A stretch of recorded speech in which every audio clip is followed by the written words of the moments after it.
I'm an elite banker, so I deserve to remarry a beautiful and competent girlfriend. Being with a gloomy woman like you is bad luck for me. I'm divorcing a useless person who doesn't earn a penny. How can you say that? What about our child? What are you planning to do? You take care of Lily. I'm going to have a new child with my mistress. Left by my husband with my daughter, and to make matters worse, he started talking about remarrying after getting his mistress pregnant. Fed up with my husband's attitude, I decided to divorce. The divorce went through smoothly, but I had other important things to do. I went to my husband's workplace to handle an important procedure where my husband and his mistress, smirking, approached me. "Did you miss me so much that you came to my workplace?" "Haha, you must have come to withdraw savings since you don't have money as a housewife, right?" Facing the two of them looking down on me like trash, I told them with a cold expression, I came to withdraw $6 million. Upon learning that I had won a large sum from a lottery ticket I bought on a whim, my husband desperately begged for my forgiveness, completely changing his tune. "My name is Emily. I am currently 32 years old. My childhood dream was to become a caregiver. I wanted to be helpful to people. After graduating from high school, I attended a specialized school for care welfare and successfully passed. I was able to fulfill my childhood dream. Working as a caregiver was hard, but I found great fulfillment in being thanked by the patients. One day, I was invited to a mixer by a close coworker. There I met Ethan. My first impression was, wow, he's handsome. I wanted to talk to him, but he seemed like the cool, quiet type, and I wondered if he disliked such events. However, as luck would have it, we were headed in the same direction afterward. As we walked to the station together, I found he was surprisingly talkative, and we had a great time. Ethan was just shy, not cool or anything. I found that gap endearing. We quickly became close and decided to get married. However, through mutual acquaintances, I later learned that Ethan had another girlfriend at the time. I was shocked to discover it was a case of two-timing, but I only found out after we were married. Regardless, I believed he had chosen me purely out of love. In the early days of our marriage, we enjoyed watching sports and going to the movies on our days off, fully enjoying our newlywed life. Buying lottery tickets became a shared hobby. It started when we first stumbled upon a lottery ticket vendor while going to a sports event. We bought a sports lottery ticket on a whim. Surprisingly, we won. It was probably beginner's luck. It wasn't a huge amount, but we got quite into it, buying small amounts regularly. For example, we'd buy tickets on days considered lucky, or if my horoscope was good that day. It was one of the few hobbies we both enjoyed. By our 4th year of marriage, we wanted a child but were having trouble conceiving. We were considering fertility treatments when we discovered I was pregnant. "That's great, Emily. We're finally going to be parents." When I confirmed the positive pregnancy test, my husband was teary-eyed with joy. "I'm so happy. But we can only be sure after going to the OB/GYN, right? I'm so anxious, but somehow I feel everything will be okay. It's just a hunch." The next day, I nervously went to the OB/GYN. The doctor confirmed on the ultrasound, "Congratulations, you are pregnant." I could see for myself that I was indeed pregnant. I was so happy that I immediately emailed my husband from the hospital's waiting room. "I'm pregnant, just entered the 5th week. Once we're in the safe period, we need to tell both our parents." The email was read immediately, and he replied, "Really? That's great. I'm so happy. Thank you, Emily. Please take care getting home." He usually takes a while to respond, but he must have been really happy this time. I returned home savoring my happiness. That night, "It's going to be exciting from now on, Ethan. Do you want a boy or a girl?" Tough choice. I'd be happy with either. But if it's a girl, I might be too sad when she gets married. If it's a boy, it'd be fun to play a lot while he's small. Well, yeah.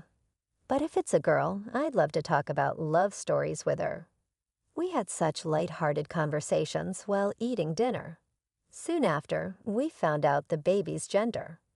Throughout the pregnancy, my husband supported me, and although it was tough, I had a happy maternity life without any major problems. Time flew by, and I safely gave birth to a lovely baby girl we named Lily.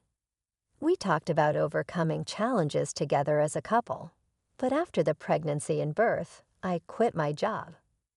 Originally, I worked as a caregiver, which was physically demanding and involved night shifts, so continuing was difficult. However, my husband's attitude changed drastically after I became a full-time housewife. When we both worked full-time, we shared household chores. But once I became a housewife, he would say things like, "You've been at home all day, right? Why haven't you cleaned? You must be bored, right? Make more elaborate meals." And started to berate me with his attitude like that. Our marital relationship gradually weakened. And although we shared a bed, our intimate life became non-existent. He only tolerates sleeping in the same bed because he has nowhere else to sleep. He even says, "I don't even want to sleep with you." I think to myself, then sleep on the floor, but I can never actually say that. We hardly have any meaningful conversations anymore. Ethan only talks about practical matters. Even when I try to initiate a conversation, he doesn't listen and just responds indifferently. "Hey, about the drama yesterday. Listen, today, Lily. Did I see?" That's how our conversations go. He only responds with "etch" or "I see." He doesn't seem interested in expanding the conversation. The only time he gives a proper response is when he's angry. "What's this food? It's too bland. I can't enjoy this meal. I thought too much flavor isn't good for health. Shut up. You can't cook. Your cleaning is sloppy. You're completely useless at everything. If I hadn't married you, a woman like you wouldn't have been picked up by anyone." He often says things like that. Eventually, he even treats our 3-year-old daughter Lily coldly. "Daddy, look. Lily drew this." She shows him a drawing of him, but he just dismisses it with, "Oh, I see." A child wouldn't grow fond of such a father. Still, I try hard not to upset him and avoid fights. But lately, I've been thinking, Emily thought, am I just a housemaid under the guise of a housewife? At home, he's like this, but he works at a major bank. My friends envy me, saying, "Wow, a banker husband. You're so lucky, and he seems to love you so much." Indeed, Ethan is good at keeping up appearances. Once at a friend's wedding, he said in front of everyone, "Emily is great at cooking, cleaning, and laundry.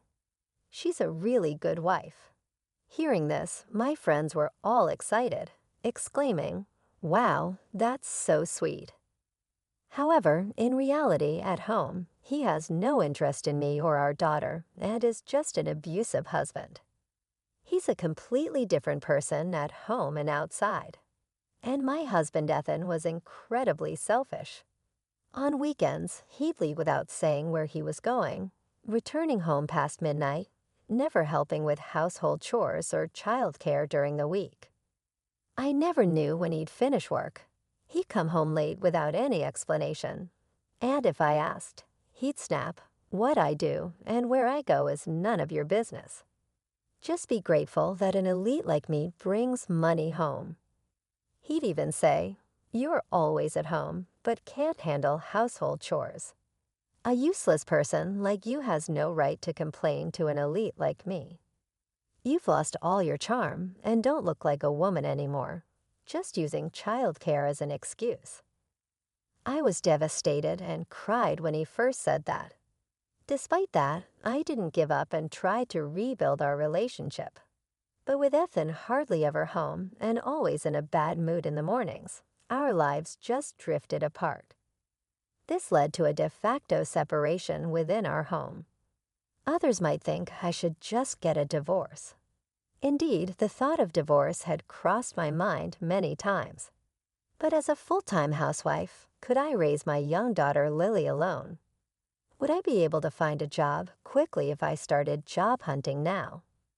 I worried about whether I could fulfill Lily's wishes, like attending classes or going to college, and provide her with a comfortable life. One day, I was at the supermarket alone buying groceries. Then I saw a lottery stand in the corner with a sign that said, "Lucky Day." Emily thought I used to buy lottery tickets with Ethan when we saw that sign. Those were happy times. I reminisced about the happier days, but those seemed like a distant past now. Ethan had changed. In a fit of desperation, I went to the lottery stand, buying a ticket alone for the first time. I thought, why not, and bought one. I might even talk to Ethan about buying the lottery ticket. If I win, maybe we could have a light-hearted conversation like we used to, like, let's do this or let's go there. With that faint hope, I returned home. But even that day, Ethan didn't come home until after 10 p.m., after putting Lily to bed. I was watching TV on the living room sofa when I got a call from Ethan's phone. "Hello, what time are you coming home?" "Are you Ethan's wife?"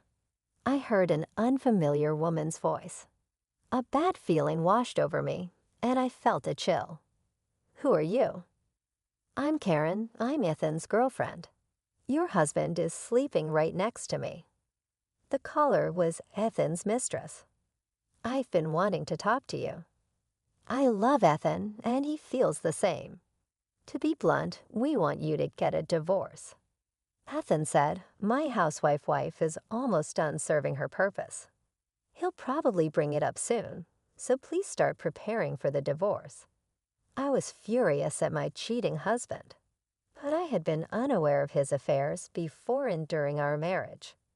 I had suspected him of cheating. He always came home around 10 p.m. on weekdays and was never home on weekends. He was glued to his phone and avoided any physical contact with me. While I wasn't surprised by his affair, Karen's brazen and unapologetic manner made my skin crawl.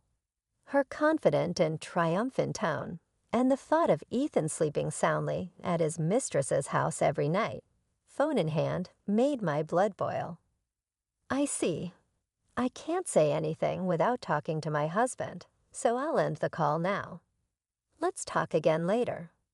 "No, it'll be the same even if you talk to Ethan." "I'm pregnant. It's Ethan's child. Please get a divorce as soon as possible for the sake of this baby in my belly." Karen's statement left me speechless.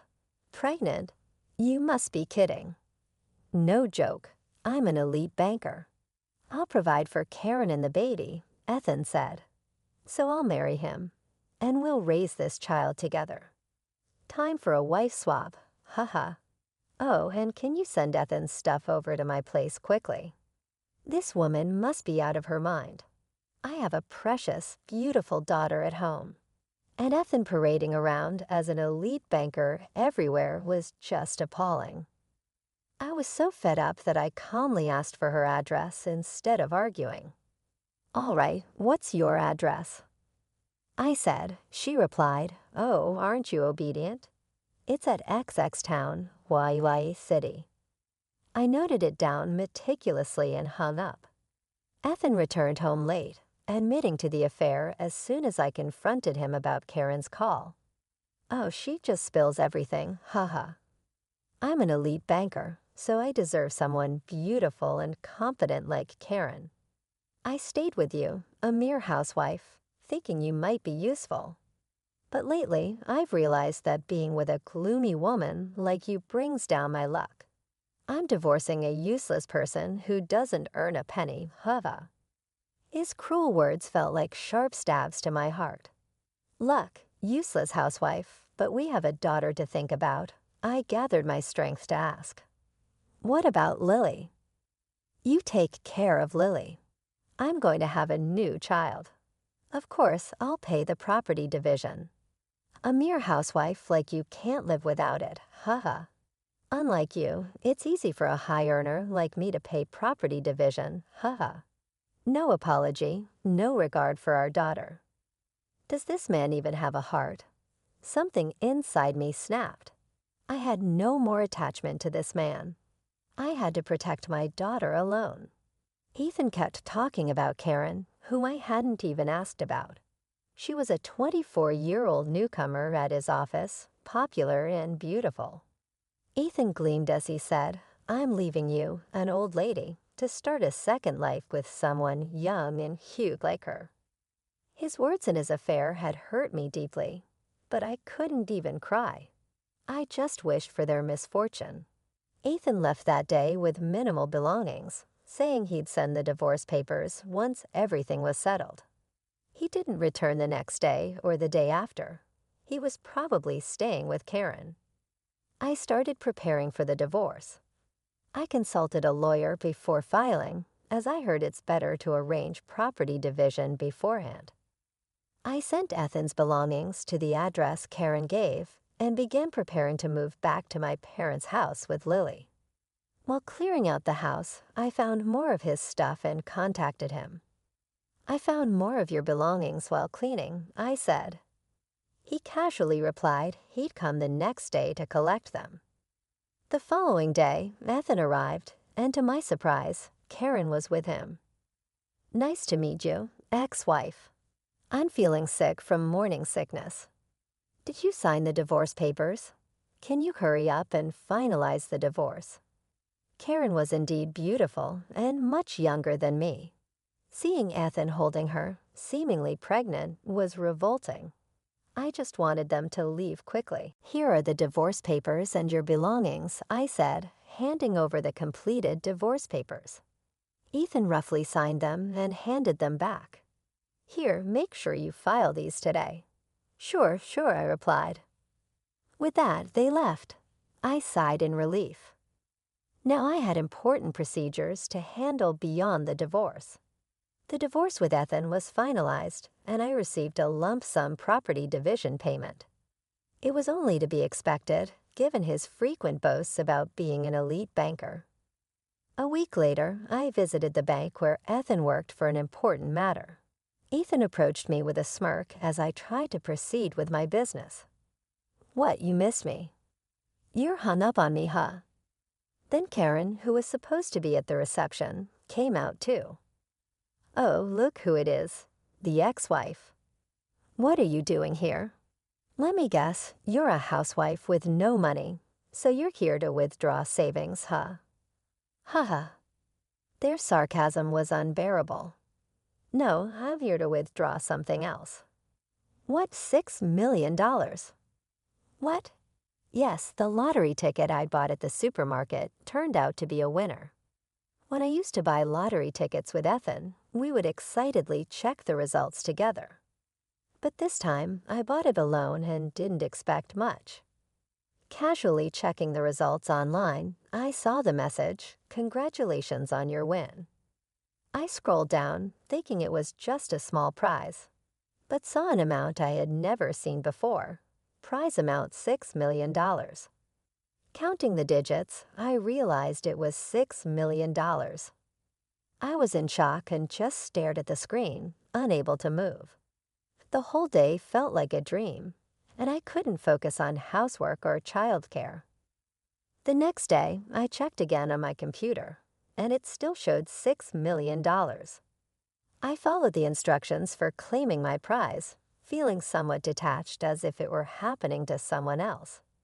I checked with my lawyer whether a lottery win before a divorce would be subject to property division, but since the divorce was due to Ethan's actions, and our relationship had broken down, it was not subject to division. When I explained this to them, Ethan and Karen were incredulous. "What? Why didn't you say that? That's not fair. It should be part of the property division. You cheated and got your mistress pregnant, and you're saying this isn't subject to division. I've already confirmed it with my lawyer." That's a lie. Ethan raised his voice. When we were together, we never won that much. Why didn't you use your luck with me, useless wife? How can you get all that money? You said it yourself, didn't you? Being with a gloomy woman like me brings down luck.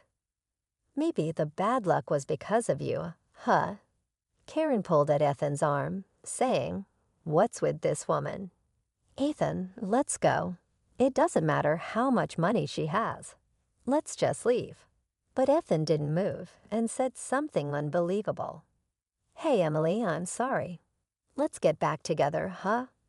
I was wrong to belittle you and have an affair. Let's start over." "What? What are you saying? You promised to support me and our baby. You said you loved me, and now you want to go back to your ex-wife. But with $6 million, we could quit our jobs, buy a house, a nice car, go on trips. Wouldn't that be great?" Ethan, blinded by money, proposed getting back together. His despicable words ignited a fireball of anger inside me. You are a terrible person. I couldn't believe I had spent years living with such a despicable man. I'm sorry for everything until now. I'll cherish you from now on. Let's reconsider, huh? Ethan grabbed my arm and wouldn't let go. I shouted back, "Don't you dare joke with me." He seemed surprised by my outburst and flinched. At that moment, someone from the back of the bank approached us. "Ethan, what's going on?" "Mr. Branch Manager." The person was the bank's branch manager. Ethan and Karen were flustered at his arrival. "Nothing. It's nothing." "I heard about what's been going on from a staff member. Are you sure it's nothing?" "Well, it's just that. I'll talk with you later about this and your relationship with Karen." Ethan and Karen's faces turned pale. I guess the bank wouldn't take kindly to infidelity and pregnancy scandals being openly discussed in the workplace. I watched the three of them with the thought, "Serves you right." As the branch manager approached me, he said, "Ma'am, I'm sorry for the discomfort you've experienced here." He bowed deeply to me, and Ethan and Karen followed suit, likely due to the branch manager's presence. "Oh, no, it's fine. You came to withdraw your lottery winnings, right? Let me assist you with that." Thanks to the branch manager's smooth handling, I successfully withdrew my winnings and suddenly became a millionaire. A few days later, Ethan kept calling me incessantly. I regretted not blocking his number. At first, I ignored the calls, but they were so persistent that I finally answered. "Hello, Emily. Thank goodness you answered." Ever since that day, my boss has been furious. They say having someone like you involved affects the bank's reputation. Isn't that unfair? I've worked hard all this time. I sighed heavily, understanding the situation. That boss sounds like a wise person. Maybe they think someone with your lack of character could eventually harm the bank. Ethan stuttered at my calm response. Besides, the only thing you've worked hard on is womanizing, right? Well, that's. I really couldn't care less about your precarious position at the bank. Take care. I hung up, feeling a bit more relieved. Later, I heard from an acquaintance that Ethan was demoted and transferred to a rural branch. He was punished for the scandal and disorder he caused in the bank. Karen, having witnessed the whole scene of Ethan pleading to get back with me after learning about my winnings, furiously confronted Ethan. "Actually, the baby isn't yours." "Well, maybe it's not yours. I had other marriage candidates, and I thought marrying an elite banker like you would be a good choice. But a demoted, uncertain bank employee is of no use to me. I'll marry someone better. Goodbye." She had other suitors and was only considering remarrying Ethan because she thought he was an elite banker. Once he was just an ordinary employee with an unstable position, she decided he was no longer useful and left him. Ethan was eventually abandoned by his mistress, left by his wife and child, and found his position at work in jeopardy. It was a tale more frightening than any horror story. It truly felt like a well-deserved comeuppance. As for me, with the lottery winnings, I moved to a new apartment with my daughter. Well, the $6 million windfall meant I could. I have chosen not to work. I decided to be cautious and soon found a job, returning to my role as a full-time caregiver. I wanted to avoid reckless spending, considering my daughter's future. However, I did indulge in a bit of luxury. I took my daughter and my parents on a trip to Hawaii, staying in a great hotel. Being able to show my gratitude to my parents and spending quality time with my daughter made it all worthwhile. Moving forward, I look forward to traveling more with my daughter, learning new things, and maybe finding new hobbies and passions. I'm excited to start this new chapter of life with my lovely daughter, living happily ever after.